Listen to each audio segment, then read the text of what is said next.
Hey guys, it's Jake from the Down the Middle podcast here to introduce you to another episode of Weekly Wrestling Wrap Up. This this is probably one of the funnier openings of the show, and definitely one of the funnier endings. And obviously, we go through this week's events in wrestling. Looking back, you can tell this is around the time where we started not necessarily getting bored with the show, but sort of getting bored with the format and wanting to try new things, push more into comedy, and that's very apparent in this episode. So at one point, I think we basically just throw away two segments to do gags. Nick, as always, is hilarious in this one. But you'll appreciate the beginning. But you got to watch this one from beginning to end for the full joke, full circle joke to come to fruition. But enjoy this week's episode. Anyway, I've been Jake Russell. I'm most of the time Nick, and this is always the time Peter! Oh, God!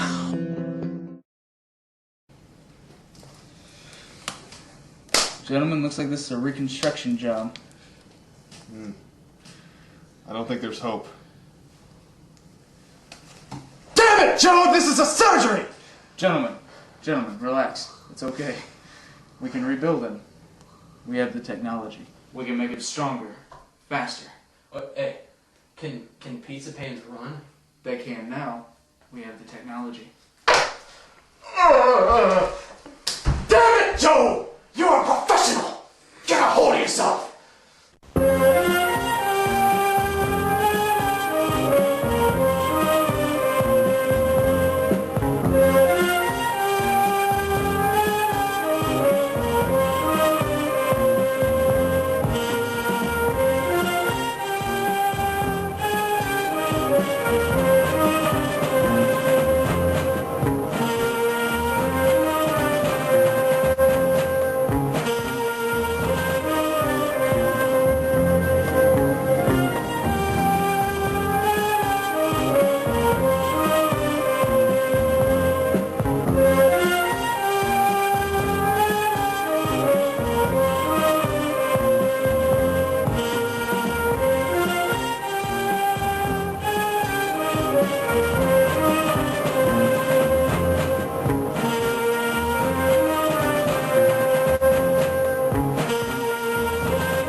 Gentlemen, we've done it. Greetings, Weekly Wrestling Wrap-Up fans. I'm Hot Stuff Joey Holmes. I'm Jake Russell. And I'm Nick. That was good. I'm all What are you talking about? You haven't even Peter. oh yeah. Come on, man. It's not that bad. You got a new one. So it's just not the same. Look It's at him, not he's all- like Peter. He's all shiny. It's Peter. He's just This isn't the way Peters are supposed to be. Jake. Well, Nick has a new Peter, and I'm finally back in my comfortable position, middle of the couch, thank God. So, how did your meeting with the therapist go?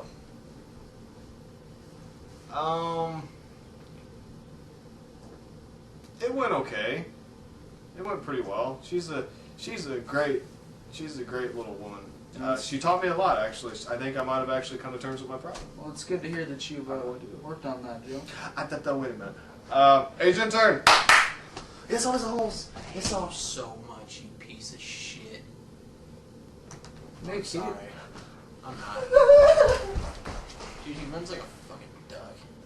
Joey, what the hell? You went to your AA meeting. What the?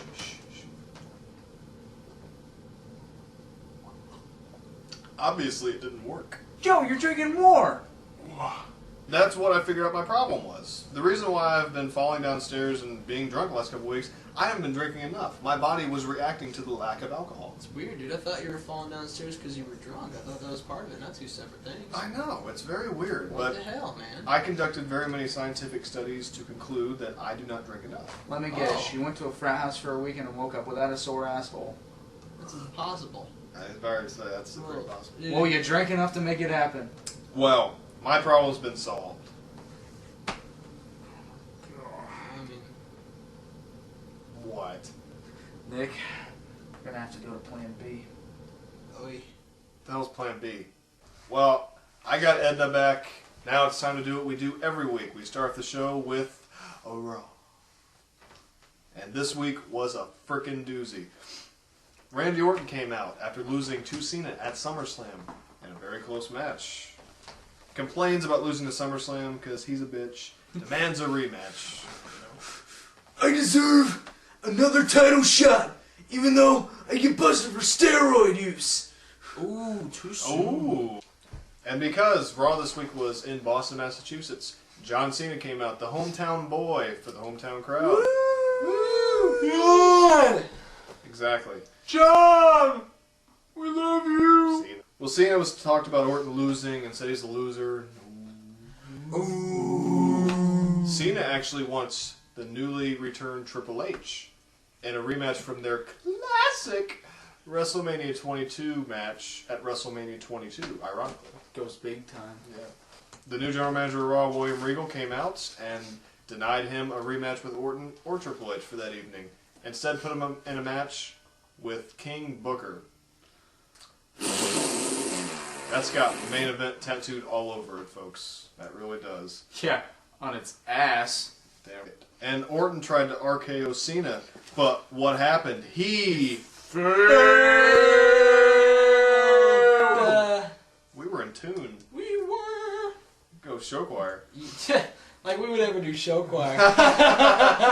First match of the night was Mr. Kennedy versus Jeff Hardy, who got a haircut. But it ended in no contest, even though it was probably one of the best matches of the past few weeks. Well, like there's a such thing as a bad Jeff Hardy match. That's true. But the Intercontinental Champion Umaga came out and pretty much kicked Jeff Hardy's behind up into his ass. Yeah, he kicked him right in his blah blah blah! Kicked him right in the pussy. I need a drink. Asian intern. That wasn't for you, that was for Pick it him. up. Pick it up, Asian. Faggot. Pick it up. You bitch, jerk. Go get me a drink! Strawberry shortcake looking motherfucker. Next was Carlitos Cabana with special guest Vince McMahon. And first off, Vince McMahon came out and said that he just turned the ripe young age of 50. Yeah, Last time I checked, that was when first started that's over Raw. that's what I was thinking. About freaking time, man.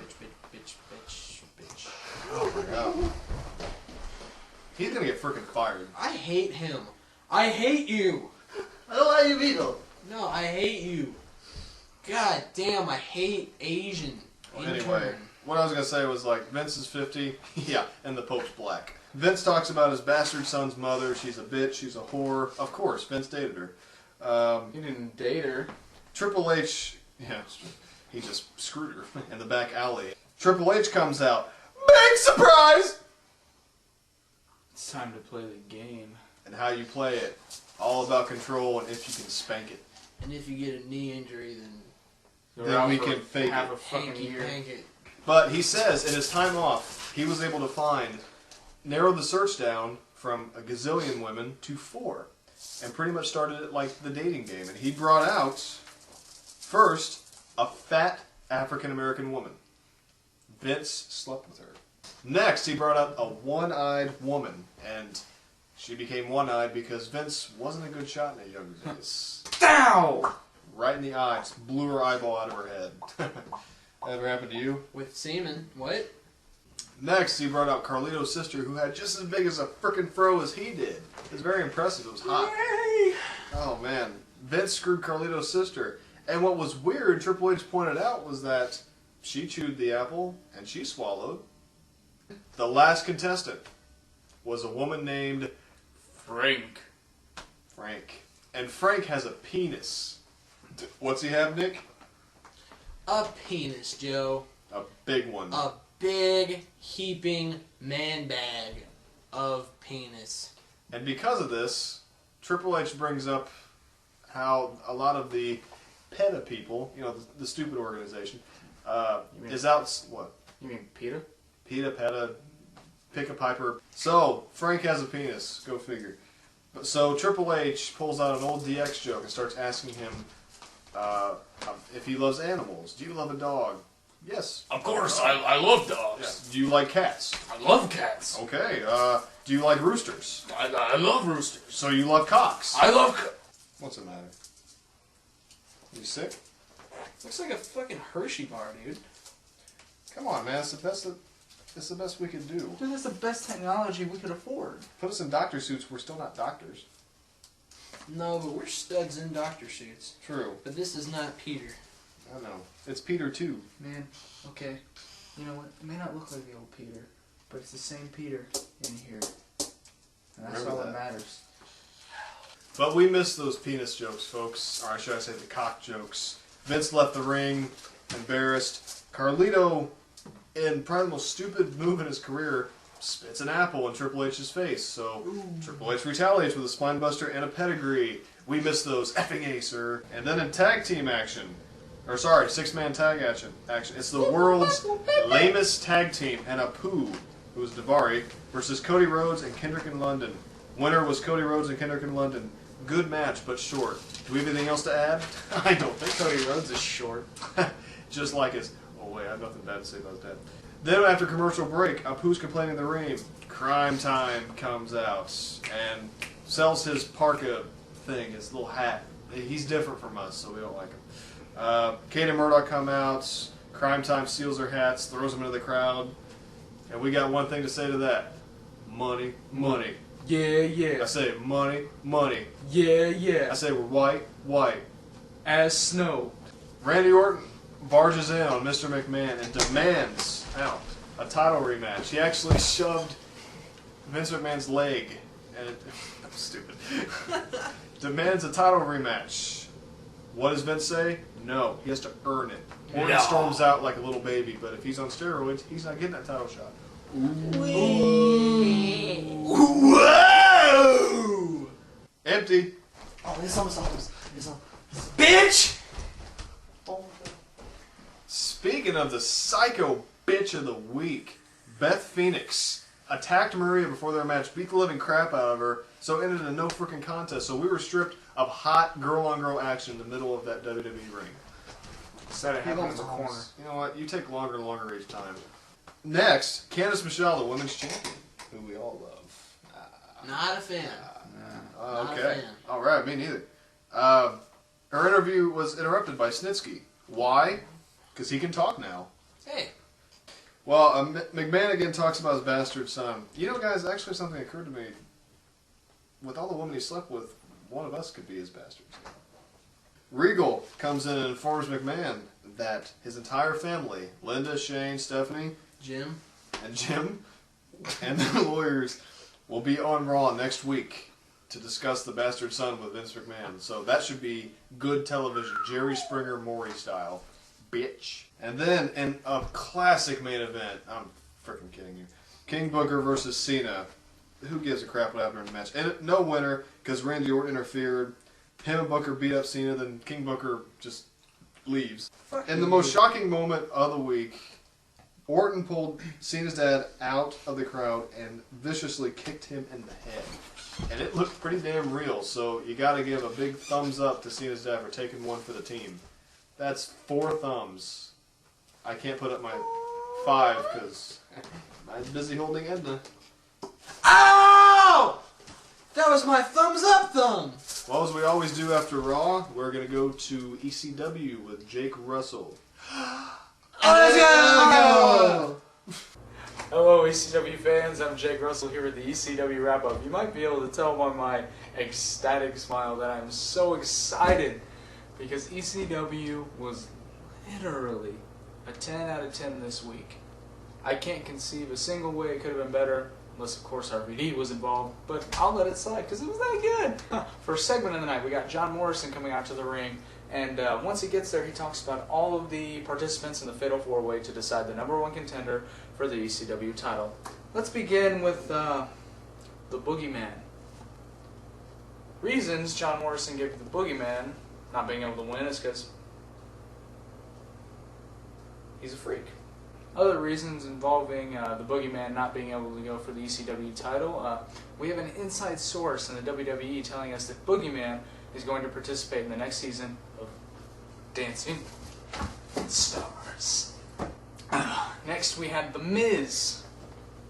Now, I think we all know, it's fairly obvious why The Miz won't be getting that title. But just for clarification, he sucks. Also, I've deciphered reasons why The Miz has given up on reality television. He sucks at that too. Think about it. The real world. Tough enough. He lost all of them. And Ashley beat him to the punch on Survivor, and Boogie beat him to the punch with Dancing with the Stars, although judging by the way he dresses, I doubt he can dance anyway. So what else is he going to go out for? Knowing The Miz, who will try anything to get famous, we might see him on Iron Chef. Next, we bring up Big Daddy V, who, if we're looking logically, has a pretty good chance of running with the ECW title. He's just so grotesquely fat. The Shaman of Sexy's arch nemesis, the straight-edge superstar, CM Punk. You know, you won't hear me often discrediting CM Punk, but how many times has he gone up against Morrison? And how many times has he lost? Yet for some strange reason, he wins every #1 contender spot.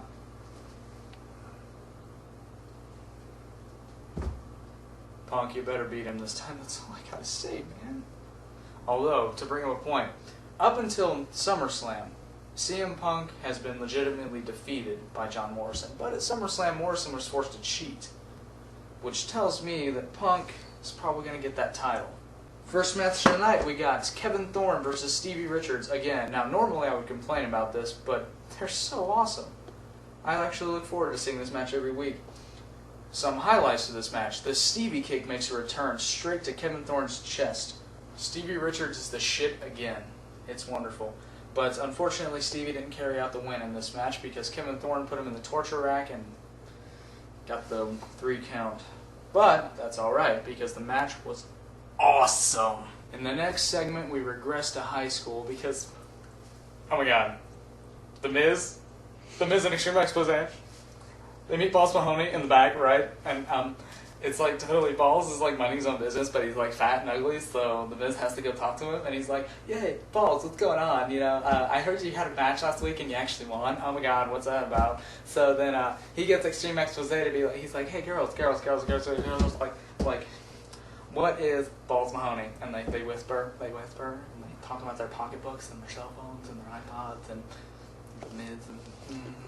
This is Layla and Brooke, by the way. Kelly is on the sidelines. She's unaffiliated. And whisper, "Luther!" After that, we have a funny segment with ECW champion John Morrison and Armando Estrada. They're talking about Punk being champion, blah, blah, blah. Estrada's saying that they should have a celebration. He's asking Morrison if he wants to light up a victory cigar, even though he retained his championship at SummerSlam. I don't know. Anyway, the camera pulls back to reveal CM Punk munching on a cantaloupe. Now, Punk had me laughing out loud with this segment, but he didn't really say anything that funny. It was his mannerisms. He's got a real dry sense of humor, which is what I like about him and Shawn Michaels. They're excellent. Excellent physical comedy, facial expressions, I mean. Don't get nasty on me, people. And just all-out dry humor that is, quite frankly, hilarious. And Punk gets right in Morrison's face and never once pulls the big wrestler stereotype, "I'm gonna take your title this Sunday." No, he just looks him in the eye and kind of makes fun of him, tells it like it is. It was excellent. After that, we had a rematch between Balls Mahoney and Elijah Burke. Now, Elijah Burke, A-class athlete, was awesome in OVW, was awesome in ECW. Balls Mahoney, ECW original, who's actually starting to come back and have really good matches. So my opinion of Balls is pulled a complete 180. Kelly continues supporting Balls Mahoney and she starts clapping for Balls. This match was excellent, and to conclude it, Balls Mahoney, like a champ, takes an Elijah Express right to the face. Now, for those of you who aren't savvy with his moves, that's 2 knees straight to his face. Anyway, Elijah Burke gets the win. The Miz prances around. Shut up. Oh, but before that match was over, Kelly ditched the Miz, came back to the ring, and caressed Balls. Then we have our main event, which is the Fatal 4-Way between CM Punk, Big Daddy V, the Boogeyman, and, for some reason, The Miz. A pretty good match, although about halfway through it, the Boogeyman just flat out disappears and Viscera flops like a flounder over the wall. So the match is essentially between Punk and The Miz. The Miz pulling out a couple solid wrestling moves that you know he probably was taught overnight. But anyway, CM Punk wins yet another. Why he can't win the championship, I just don't understand. He's been the #1 contender for how many months now? Every time? But hopefully, Punk, hopefully you will take it away at Unforgiven. Please, just do it. So anyway, that concludes ECW. I'm really looking forward to next week's episode. It's getting really good. WWE is really coming out of that slump. And if only, honestly, if we could get RVD back, ECW would be perfect. But I don't foresee that happening anytime soon, so for the time being, we'll settle for all the ECW originals we can get. Tommy Dreamer needs to come back and make a run for the title. But enough about that, because I could talk about that forever. So we're going to go to Nick with the Tana segment. See you there. Greetings, boys and girls. My name is Isaiah Vargas. For over 3 decades, R.L. Stine's Goosebumps has reigned as one of the best-selling book series in history, spawning a monster franchise that's lasted since 1992, and spawning a massive fan base. Folks who love to talk about this influential series, and that's where we come in. Join the Goosebumps crew, Nick Shaw, Bjorn Panelik, and myself every week as we dive into the world of Goosebumps and talk about everything from the books, TV shows, movies, video games, merchandise, and so much more. Many like-minded Goosebumps fans and a growing list of special guests join us, so if you want Goosebumps, get with the program. Tune in to the Goosebumps crew every week on YouTube and audio platforms. Become a Goosebumps crew member today. Listen with the lights on.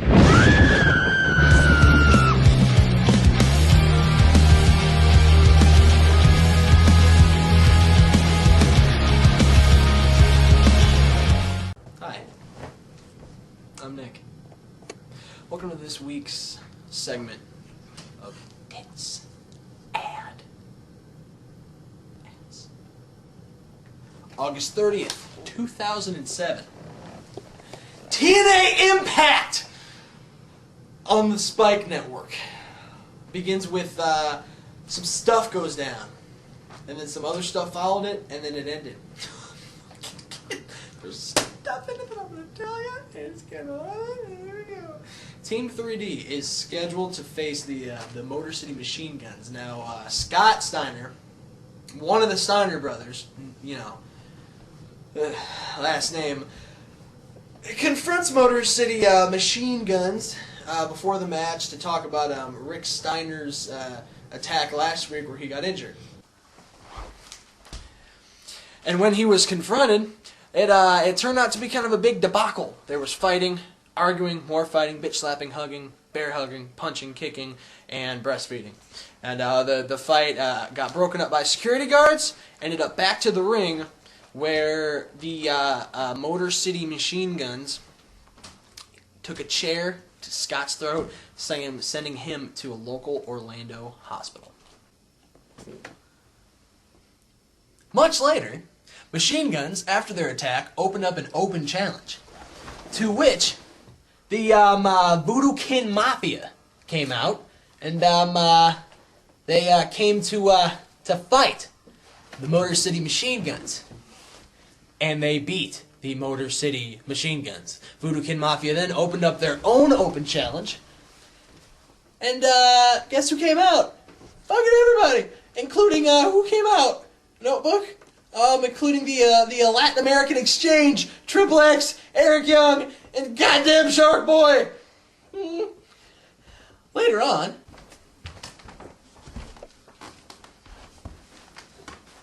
It was then announced that at No Surrender, Kazarian is going to face Robert Roode with Miss Brooks.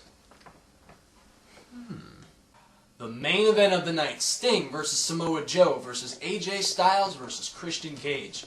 The winner of this match was going to be Kurt Angle's partner, tag team partner, at No Surrender, where they would defend the tag team championships. Now, shut the fuck up! Now, the match pursued is a pretty damn good match. I enjoyed it. Now, Cage and Joe, they fought, and they went outside the ring and ended up outside the arena fighting, leaving AJ Styles and Sting to be alone. Sting counters one of Styles' moves, puts him in the Scorpion Deathlock, causes Styles to tap out. Meaning Sting is going to be Kurt Angle's partner at No Surrender. Kurt Angle and Karen come out to congratulate him, offer him an offer of peace. Sting's a little hasty at first, understandable. He shakes his hand, all is done. No harm done. They shake each other's hand, it was great. Kurt Angle leaves the ring, oh my god, Pac-Man fucking Jones and Ron the Truth Killings come out and beat the fuck out of Sting and spray paint PAC on his back. What the hell are you doing? Kurt Angle then came out and chased Pac-Man and Ron the Truth Killings away, running away from him like a little bitch. This kind of shows a babyface side to Kurt Angle, which I kind of like. It's good. He's standing up for the Stinger.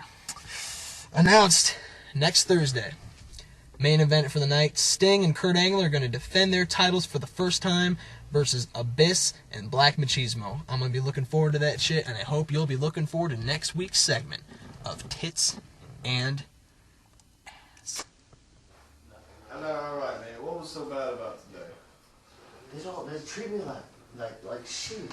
Well, they're going to treat you like shit, mate, because they're the stars of the show and we're just the interns. You know, I don't like it as much as you do. You know, none of us like it, but, you know, it's just how it is. Yeah. Every day I get him drink, and he just treat me like shit. That's how Joey Holmes is, mate. You know, when Nick and Jake aren't much better, that's just how it is. So it's just something that we have to do. Look, this is just the shit that we have to go through. And one day, this show is going to be ours. You see, just got to hang in there. The show is going to be ours. We'll take over one day. All right? Maybe sooner than you think. Greetings, Weekly Wrestling Wrap-Up viewers. We had a SmackDown segment prepared for you, but we come with an urgent live news bulletin from Hot Stuff Joey Holmes, who is in the field. Hot Stuff? When the moon hits your eye like a big fist in the eye, that's a punch in the eye. More. So what news do you have for us, Joe? Oh, hey, Jake. Sorry. Dean Martin. Love him. This news report is so big that I pushed my SmackDown segment aside. I had to. For the public. The American public. This news is so big that everyone in the universe is going to simultaneously crap their pants. I just pooed a little myself. It's exciting. This news report is terrifying. So terrifying, I had to report on it. Apparently, even though it's been 15 years, Andre the Giant was spotted in Alabama eating a cream-filled donut. Joe, Andre the Giant died over 15 years ago. That's just what the government wanted you to think, Jake. In all actuality, Andre the Giant is back, and he's thirsty for human blood. Which is why I call this new segment a giant debacle. Why is this a debacle, Joe? Why indeed, Sir Jakey Wakey? It is a debacle for this reason. Andre the Giant is 7'2", 500 pounds. You don't see many of those people walking down the street every day, which is why the government sent him back to his home planet of Mars. Mars, Joe? That's right. Andre the Giant is not originally from France. He is actually from Mars. They sent him back there 15 years ago to the day because they were worried that he would one day want to take over the world. But Andre the Giant is back, and my sources tell me he is back to gain vengeance on this guy. Well, so what if he's back? What's the worst that could happen? What's the worst that could happen, Jake? Are you really that naive to think the Giant wouldn't just get angry, go after a person for revenge, and then want more? You're pathetic. You have to think, Andre has the power to tear down buildings, which is why, in this sketch I did, I recreated him taking over Los Angeles. Okay. Why did you feel the need to report this? Why indeed, Jakey Wakey, hands behind the snaky? Oh, love it. I want to warn the American public that Andre the Giant is back, and he is fiercer than ever. If you see an Andre the Giant walking down the streets, you hide your children, you hide your pets, and you hide your blood. Because what's the worst that could happen, Jake? What's the worst that could happen? Let me show you. This is Earth, as we know it now, spinning, lovely, billions of people. What happens when Andre the Giant comes back? There's nothing there. Exactly, Jake. Exactly. Well, thank you, Hot Stuff Joey Holmes. Thank you for that urgent news break. I guess we're gonna send you to the end segment. Sorry about him. What a great show this has been. My It God. has been a great show. Yes. Nick has a new Peter. Big one. No, I got whatever, you know. Peter's Peter. Pumpkin eater. That's right. I've got a new lease on life. Somehow. It's just how it is, and I found Andre the Giant, and I'm scared for my life. So, but as we do every week, we end the show with our memorable match of the week, which is a Hulk Hogan match. Hulk Hogan. Hulk Hogan versus Undertaker. Survivor Series 01 for the WWE title. I remember that. You mean match. Survivor Series 91? I'm sorry, 91. I'm I not remember drunk. that match. I haven't had a drink in a while. Give me a drink. Fuck you. Hey, can you believe that match was 16 years ago? No, I can't. I can believe it, but time 16 goes by years. quick when you've been drinking. Yeah, I don't drink. I usually just snort lines of angel dust. That's not as bad. No, oh God, no. That's like. Fuck you! A frickin' time. Jeez. Go on vacation. And there he goes on a plane. It's quick. Where'd he get a plane? His parents built it. Wow. You borrowed it from John Denver. Well, that's too soon, or not. Nah, fuck it. So But anyway, it was a classic matchup. Not the most technically thrilling match, but a classic matchup. It was actually the very first singles match to ever take place at a Survivor Series, and which, of course, they have those all the time now. And Undertaker won his first WWE title. Of course, he loses it 2 days later, Tuesday in Texas. right, but it was very special because Undertaker had only been in the WWF at the time for a year. Yep, 1 year. Became one of the youngest superstars to ever win the title, and a very unique superstar to win the WWF title at the time. So that Because was, it was the WWF title. that's right, and that when it was prestigious. Ooh.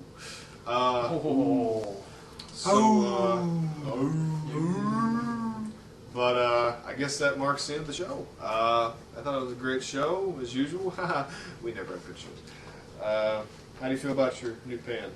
Eh, All right. I mean, Well, anyway, you can find that match on the Undertaker DVD, and also I believe it's on the Hulk Hogan DVD, is it not?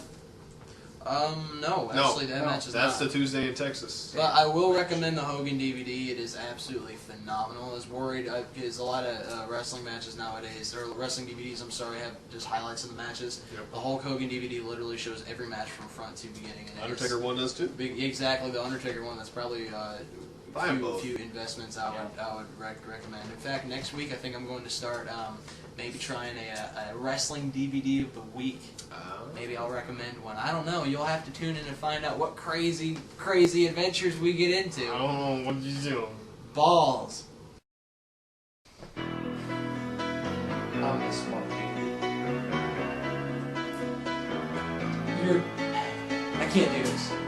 You're not Peter. You're not Peter!